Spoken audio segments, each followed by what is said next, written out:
John Davis, a seasoned federal prosecutor, parked his car in the lot of the Greenville Municipal Courthouse in South Carolina. It was 8:42 a.m. The bright morning sun streamed across the parking lot, casting long shadows on the pavement, but it did little to ease the knot in his stomach.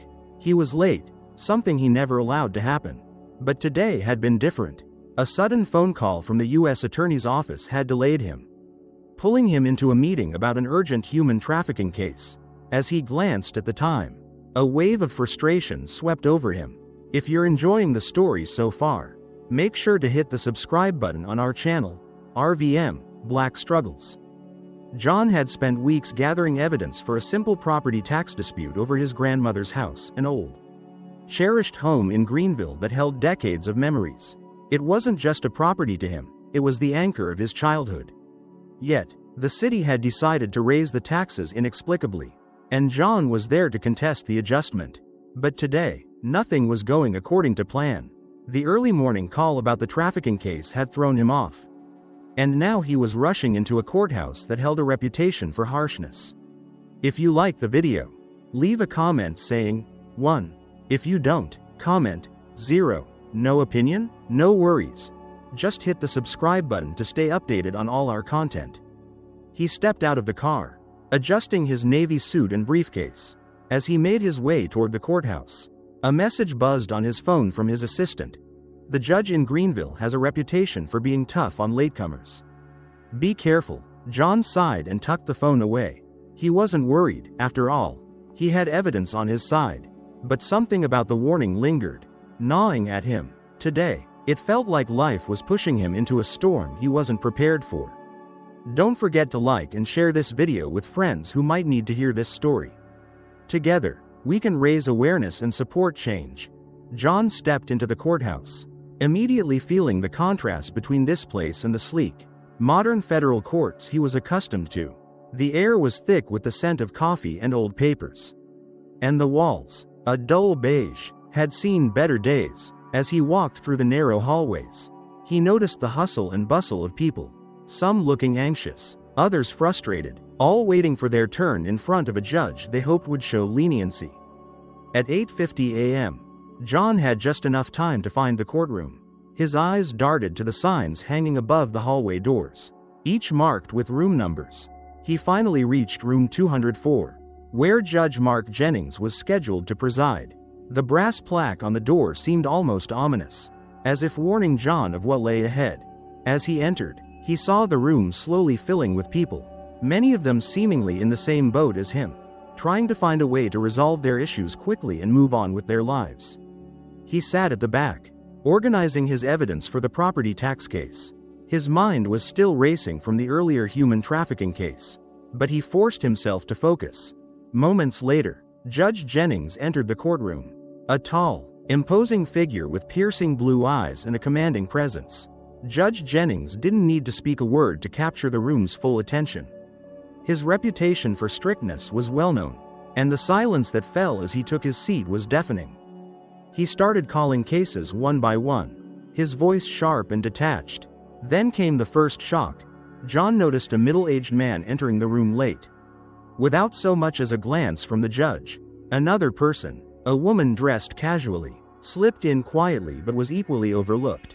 It was only when John's name was called that he realized the rules might not apply to everyone equally. A sense of unease settled over him as he made his way to the front of the room. What he thought would be a routine case was quickly beginning to feel like something much larger and much more dangerous. As John walked to the podium, he could feel the weight of the room's attention. He stood tall, his posture professional despite the rising tension within him. As he placed his evidence folder on the podium, he glanced at Judge Jennings, who was staring at him with an intensity that made him feel as though every move he made was being scrutinized. The judge's gaze was cold, unwavering, and something in it made John uneasy. It wasn't just about being late, there was something deeper at play. "You're late, Mr. Davis," Judge Jennings said, his voice cutting through the silence like a blade. "Do you think your time is more valuable than the court's?" John was taken aback, but quickly regained his composure. "Your Honor, I apologize for the delay. I was handling an urgent federal case regarding human trafficking," he explained. keeping his tone steady. But Judge Jennings wasn't interested in explanations. Excuses don't excuse tardiness. This court runs on order and respect.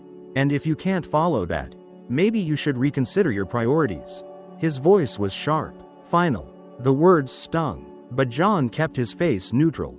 He wasn't going to back down. I understand, Your Honor, but if I may, I'd like to present my case regarding the property tax adjustment now. He placed his papers on the podium, the evidence of the tax increase in front of him. But before he could continue, Judge Jennings dismissed him with a wave of his hand. We'll get to that later. First, there's the matter of your tardiness. Contempt of court. I'm fining you $750. John's jaw tightened. The fine hung in the air like a heavy weight, and the murmurs from the other people in the room made it clear they had noticed the discrepancy. He turned his gaze to the other latecomers, the woman in casual clothes, the man in a gray blazer, neither of whom had faced the judge's wrath. They hadn't been reprimanded, let alone fined. It was clear to John that something was very wrong. As he stood there, struggling to keep his composure, he realized that this wasn't about time. It wasn't about respect for the court. This was something more, a quiet, insidious form of bias that Judge Jennings was either blind to or intentionally ignoring. The judge continued on with his cases. But John's mind raced. This wasn't just a courtroom matter anymore. This was a system issue. He had to do something about it. He had seen enough. His heart pounded as he mentally prepared to take a stand, not just for himself, but for everyone who had ever walked into a courtroom and been treated unfairly. As the proceedings continued, John's thoughts remained focused, but his frustration simmered beneath the surface. He wasn't just angry about the fine. This was bigger than a parking ticket or a delayed appearance. The more he thought about it, the clearer it became. What had just happened wasn't an isolated incident. The judge had acted with purpose, singling him out in a room full of latecomers. And it was impossible for John to ignore the underlying racial bias in the way the judge had treated him versus others. When the next case was called, John's hands trembled slightly as he picked up his file. He walked back up to the podium, determined not to let the situation slide. Judge Jennings stared at him, clearly irritated by his earlier challenge. Mr. Davis, I trust you're aware that your earlier conduct was disrespectful, but we'll move on to your case now, he said, his tone dripping with sarcasm. John cleared his throat, his voice steady but firm. Your Honor, I have here documentation regarding an erroneous property tax adjustment on my grandmother's home. This property has been in my family for decades, and these new assessments do not match the city's prior evaluations. He carefully laid out his evidence for the judge to see, though he knew Judge Jennings wasn't really paying attention to the merits of the case. Instead, the judge leaned back in his chair, his eyes narrowing as he stared at John. I'll review it in due time, Mr. Davis, but first let's address the matter of your tardiness. Do you really think that your federal duties excuse this behavior? John's face remained impassive. He had known this would happen, but he was ready. Your Honor, I understand the importance of punctuality, but the human trafficking case I was handling was urgent. I'm sure you agree that such matters require immediate attention. The judge's face darkened, and he cut him off. Your priorities may be noble, but this court's rules are non-negotiable. A quiet tension filled the room. John could sense that everyone was watching, some out of curiosity, others perhaps with an uncomfortable awareness of what was happening. The judge's dismissal of John's explanation was more than just a professional slight. It was a deliberate act of inequality. John paused for a moment, his eyes scanning the courtroom. He noticed that none of the other latecomers had faced this level of scrutiny. He knew in that moment that he had to address this head-on. Your Honor, I understand the importance of rules, but I must ask, are these rules applied equally to everyone in this courtroom? The room fell silent. It was a question that hung in the air, daring the judge to respond. The weight of it was undeniable, and for the first time, Judge Jennings hesitated. His gaze flickered toward the other latecomers before returning to John with a glare. Are you questioning the integrity of this court? The judge snapped. I'm asking for clarity, John replied, his voice calm but unwavering. Fairness must apply to everyone, regardless of their background or status. The judge's gavel slammed down sharply, cutting off the conversation. I will not tolerate such accusations. Your fine stands, Mr. Davis. John held his ground, though inside, his mind was already spinning with the consequences of his words. This was no longer about property taxes or courtroom decorum. It was a battle for something far more significant: equality, justice, and the willingness to confront systemic bias, even at the highest levels. The courtroom fell into an eerie silence after Judge Jennings's declaration. John stood there, his heart racing, his mind working furiously. The fine was just a symbol of something much larger, a glaring disparity he couldn't ignore. As the proceedings moved on, John remained at the back of the room, mentally mapping out his next steps. The atmosphere in the courtroom had shifted. People exchanged uneasy glances. Some were quietly sympathetic, others were visibly uncomfortable, but no one dared speak up. John, however, couldn't let it go. The tension was unbearable, and he realized that this wasn't just about a late arrival or an unjust fine. It was about standing up for the principle of fairness. Judge Jennings had ignored his plea, dismissed his professional responsibilities, and, worse, had treated him differently based on something more than just the facts. John knew he had to do something. He couldn't walk away from this moment, because if he did, he would be allowing this systemic injustice to persist. When the next case was called, John stood up, his jaw clenched with determination.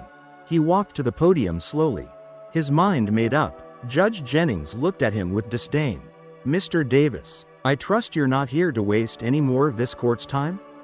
John didn't flinch. He stood tall, his voice steady, as the room hung on his every word. "Your Honor, I've come to present my case regarding the property taxes. But before I do, I need to address something that I can no longer ignore. It's become apparent that the rules here are not being applied equally." The judge's eyes narrowed, his lips pressed into a thin line. "What do you mean by that, Mr. Davis?" John took a deep breath. "I mean that while others have been allowed to slip in late without any consequences, I've been fined $750 just because I was a few minutes late. But I wasn't the only one who came in late today. I've seen it happen countless times in this courtroom. People of a different race or background receive leniency, while others, like myself, are penalized." The words hung in the air. There was no turning back now. Judge Jennings's face turned crimson with anger, his gavel poised in the air. "Are you accusing this court of bias, Mr. Davis?" "I'm not accusing, Your Honor," John replied calmly. "I'm asking for clarity. I'm asking why the same rules don't seem to apply to everyone equally." The room was silent, the tension palpable. It wasn't just a question, it was an accusation. And it had landed like a bomb. For a moment, John thought the judge might explode. But instead, Judge Jennings slammed his gavel down with a force that rattled the room. "Enough," he roared. "I will not tolerate this kind of disrespect in my courtroom. Your fine stands. You're done here, Mr. Davis." But John stood his ground, his gaze unwavering. "I'll be back," he muttered under his breath as he returned to his seat. But not just for the case at hand. The battle he had just started was far from over. This was no longer about a late arrival or an administrative matter. It was about exposing the rot within the system. And John Davis wasn't going to back down. As the courtroom resumed its dull rhythm, John's mind raced. His earlier confrontation with Judge Jennings had sent shockwaves through the room. But he knew the battle wasn't over. In fact, it was just beginning. The fine he had been slapped with wasn't the real issue. It was the inequality he had just witnessed. The systemic bias that was woven into the fabric of the courtroom. He couldn't shake the feeling that something needed to be done. He had no intention of leaving without taking action. John didn't return to his office immediately after the hearing ended. Instead, he sat quietly in the back row, observing everything around him. Judge Jennings moved through the next cases with cold efficiency, not sparing a second glance at the other latecomers. The ones who had slipped in just like he had. They weren't reprimanded, they weren't fined, but John was. The disparity gnawed at him. He'd seen it before. He knew it wasn't an accident. When the session concluded, John stayed behind. He knew this wasn't a moment to just walk away. Judge Jennings was busy going through paperwork, his back turned to the remaining few people in the room. John quietly pulled out his phone, composing a quick message to his assistant. "Prepare a report. Something's off here, and I need it documented." The courthouse was relatively empty now, but John could sense the tension that lingered in the air. He walked confidently to the front of the room. His mind made up. He would confront Judge Jennings again, this time with his full identity on display. As he approached the judge's bench, Judge Jennings looked up, clearly annoyed. "Mr. Davis, we're finished here. If you have further business, please schedule an appointment." His voice was dismissive, but John wasn't backing down. With quiet authority, John spoke. "Your Honor, I believe it's important for me to formally introduce myself. I'm John Davis, Assistant United States Attorney for the Northern District of South Carolina. I've been with the Department of Justice for over a decade, specializing in human trafficking, corruption, and civil rights violations." There was a long pause. Judge Jennings froze, his eyes scanning John's badge and credentials. The color drained from his face as the words hit home. The courtroom clerk's fingers hesitated over the keyboard, and the remaining spectators, few as they were, watched in stunned silence. John continued, his voice firm, but calm. "I was late this morning because of an urgent federal case involving human trafficking. However, what I've witnessed here today goes far beyond my tardiness. I've seen how the rules aren't applied equally, particularly in cases involving racial disparities. I've been documenting this for some time." He held up his notebook, the same one he'd been writing in during the hearing. The judge's face twisted into a mask of fury and defensiveness. "If you have an issue with the procedures here, you're welcome to file a complaint." His voice was tight, trying to maintain his authority. "I already have, Your Honor," John replied evenly, "but I'm also taking this further. As an officer of the court, I'm obligated to report any patterns of bias or discrimination that I encounter." His words hung heavily in the air. "I've witnessed enough here to know that what's happening isn't just an oversight, it's a pattern. And I won't stand by and let it continue." The judge's lips tightened, his face flushed with frustration. "You're accusing this court of misconduct?" He spat, the words dripping with contempt. "I'm stating what I observed, Your Honor," John said, his voice unshaken. "And as a federal prosecutor, it's my duty to ensure justice is applied equally to everyone who walks into a courtroom, regardless of race or background." The room was silent. Everyone, from the clerk to the few remaining spectators, could feel the shift in the atmosphere. This wasn't just about a single case anymore. This was about exposing something much larger. Judge Jennings stared at John, his gavel raised in the air. The room waited for him to strike it down with his usual force. But there was a hesitation. A moment of doubt. For the first time, the judge seemed unsure of himself. Finally, he slammed the gavel down, his voice quieter now. "You may go, Mr. Davis. This matter will be addressed through the proper channels." John nodded, his gaze never leaving the judge's face. "Thank you, Your Honor," he said, his tone steady, but the weight of his words was clear. He had made his stand, and it wasn't just for him. It was for everyone who had ever been treated unjustly in that courtroom. As John walked out of the courthouse, his mind was already racing ahead to the next steps. He knew this wasn't going to be easy, but he wasn't going to let Judge Jennings's bias go unchallenged. The fight for fairness had just begun. The courtroom fell into an eerie silence after Judge Jennings's declaration. John stood there, his heart racing, his mind working furiously. The fine was just a symbol of something much larger, a glaring disparity he couldn't ignore. As the proceedings moved on, John remained at the back of the room, mentally mapping out his next steps. The atmosphere in the courtroom had shifted. People exchanged uneasy glances. Some were quietly sympathetic, others were visibly uncomfortable, but no one dared speak up. John, however, couldn't let it go. The tension was unbearable, and he realized that this wasn't just about a late arrival or an unjust fine. It was about standing up for the principle of fairness. Judge Jennings had ignored his plea, dismissed his professional responsibilities, and, worse, had treated him differently based on something more than just the facts. John knew he had to do something. He couldn't walk away from this moment, because if he did, he would be allowing this systemic injustice to persist. When the next case was called, John stood up, his jaw clenched with determination. He walked to the podium slowly, his mind made up. Judge Jennings looked at him with disdain. "Mr. Davis, I trust you're not here to waste any more of this court's time?" John didn't flinch. He stood tall, his voice steady, as the room hung on his every word. "Your Honor, I've come to present my case regarding the property taxes. But before I do, I need to address something that I can no longer ignore. It's become apparent that the rules here are not being applied equally." The judge's eyes narrowed, his lips pressed into a thin line. "What do you mean by that, Mr. Davis?" John took a deep breath. "I mean that while others have been allowed to slip in late without any consequences, I've been fined $750 just because I was a few minutes late. But I wasn't the only one who came in late today. I've seen it happen countless times in this courtroom. People of a different race or background receive leniency, while others, like myself, are penalized." The words hung in the air. There was no turning back now. Judge Jennings's face turned crimson with anger, his gavel poised in the air.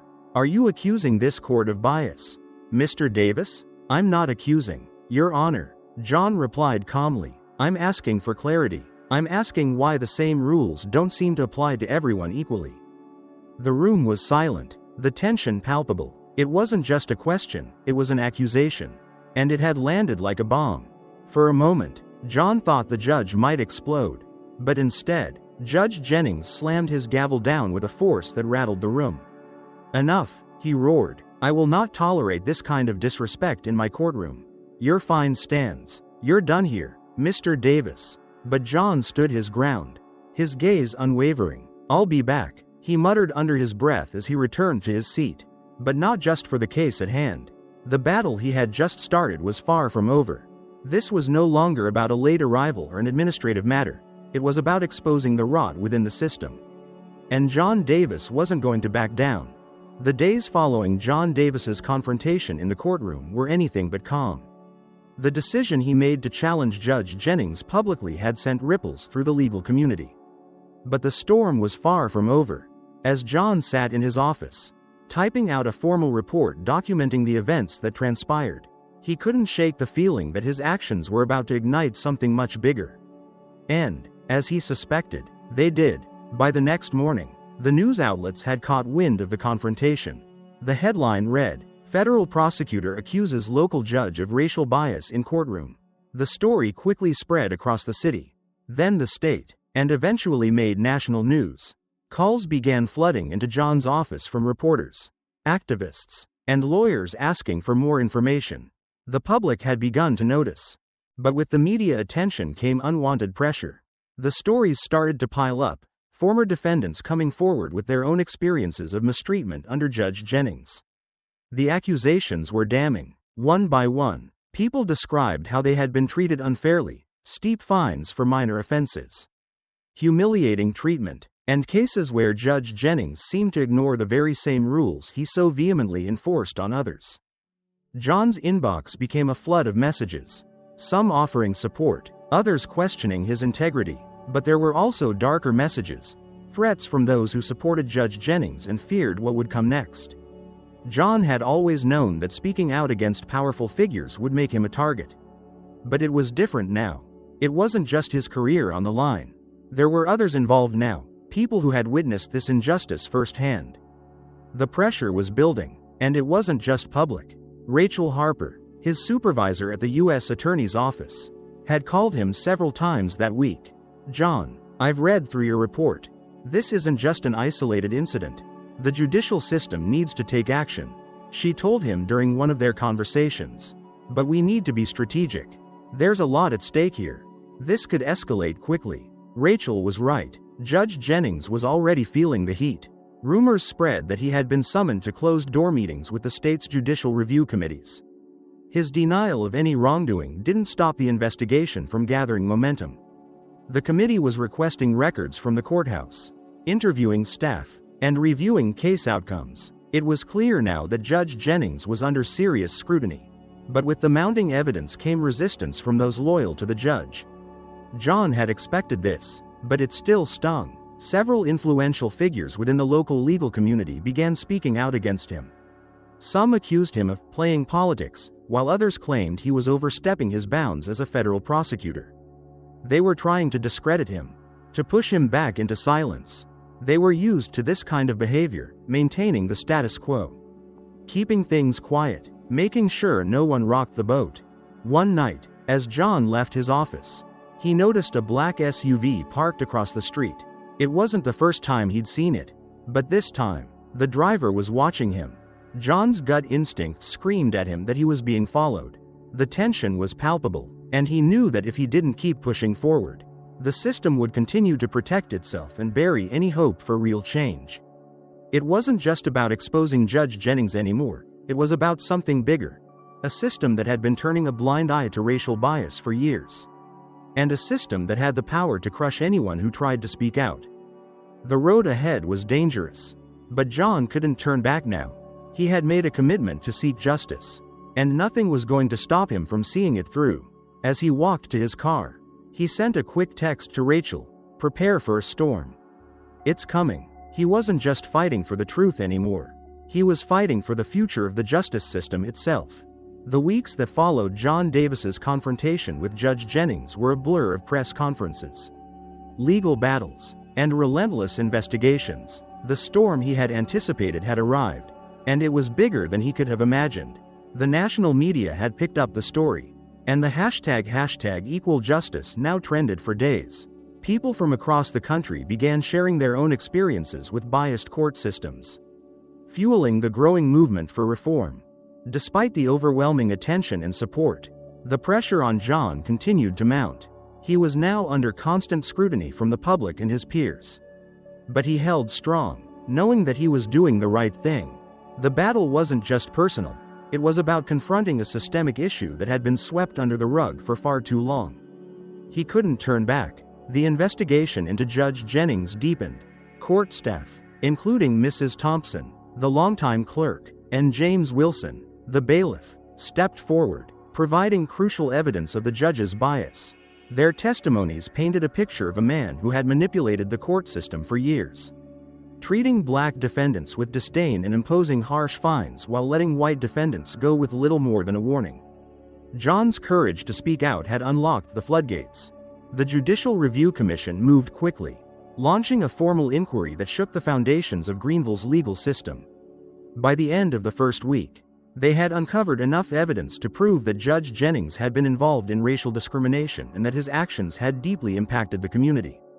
The commission recommended immediate reforms, including mandatory bias training for all judges and court staff, and the establishment of an independent oversight committee to ensure accountability. But John wasn't done yet. He had started something that couldn't be undone. After Judge Jennings's resignation in disgrace, John knew this wasn't a victory, it was just the beginning. The real work had only started. The courthouse in Greenville underwent sweeping changes.